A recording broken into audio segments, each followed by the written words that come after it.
ಅಲ್ಲ ಎಷ್ಟ್ ಚಂದ ಹೇಳಕತ್ತಿಪ್ಪ ಆಕಿ ಹಿಂದೂನ ಇರ್ಲಿ ನಾವು ಮುಸ್ಲಿಮ್ಸ ಇರ್ತೇವೆ ಅಂತ ಹೇಳಿ ಅಕ್ಕಿ ಧರ್ಮ ಆಕಿ ನಡೆಸ್ಲಿ ನನ್ ಧರ್ಮನ ನಡೆಸ್ಲಿ ಅಂತಿದ್ವಿ. ನಿನ್ನೆ ನನ್ನ ಮಗಳು ನಾನು ಒಳಗ್ ಮಾತಾಡಕತ್ತಾಗ ಕೊಳಗ ತಾಳಿ ಕೇಳಿದೆ. ನಮ್ದು ತಾಳಿ ಇರ್ತತಿಲ್ಲ, ತಾಳಿ ಎಲ್ಲೈತಿ ಅಂದೆ. ನಾನು ಮನ್ಯಾಗ ಇಟ್ಟು ಬಂದಾನೆ ಅಂದೆ. ಮನ್ಯಾಗ ಇಟ್ಟು ಬರಾಕಟ್ಟಿಯೋ ಏನ್ ತಾಳಿ ಕರೆನ ಕಟ್ಟೆ. ನಿಜ ಇದ್ರಾಕಿ ನಿನ್ನೆ ನನ್ನ ಮಗು ತೋರಿಸ್ತಿದ್ಲಿಲ್ಲೋ ಹಿಂಗ.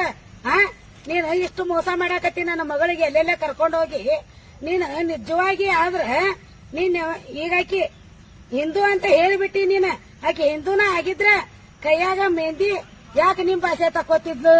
ಮತ್ತೇನೈತಿ ಹಣಿಗೆ ಯಾಕೆ ಕುಕ್ಮ ಹತ್ತಿದ್ದಿಲ್ಲ ಆಕಿ? ಇಲ್ಲಿ ನೋಡ, ನಿನ್ನ ಭಾಷೆದೊಳಗ ನಿನ್ನ ಹೆಸರು ಹಾಕೊಂಡು ನಿನ್ನ ಭಾಷೆದೊಳಗ ನಿನ್ನ ಹೆಸರು ಹಾಕೊಂಡು ಕೊಳ್ಳ ಗುಳದಾಳ ಇಲ್ದ ನನ್ನ ಮಗಳು ಹೆಂಗ್ ಮಾಡಾಕತ್ತಾಳ? ನಮಗ ಹನಿ ಮೇಲೆ ಕುಂಕುಮ ಇಲ್ಲ, ಕೈಯಾಗ ಬಳಿ ಇಲ್ಲ. ನನಗ್ ಸಂಕಟ ಆಗುದಿಲ್ಲ ಅಂತ ಇಷ್ಟ ದಿನ ಹೊತ್ತು ಎತ್ತು ಹೊಡೋದು. ಎತ್ತ ಮಾತಾಡ್ತೇವ ಮಾರಾಯ ಊರು ಮುಕ್ಕಳೆ. ಚಂದಾಗಿ ನನ್ನ ಮಗಳಿಗೆ ರೀತಿ ನಡ್ತಿ ಕೊಡೋ.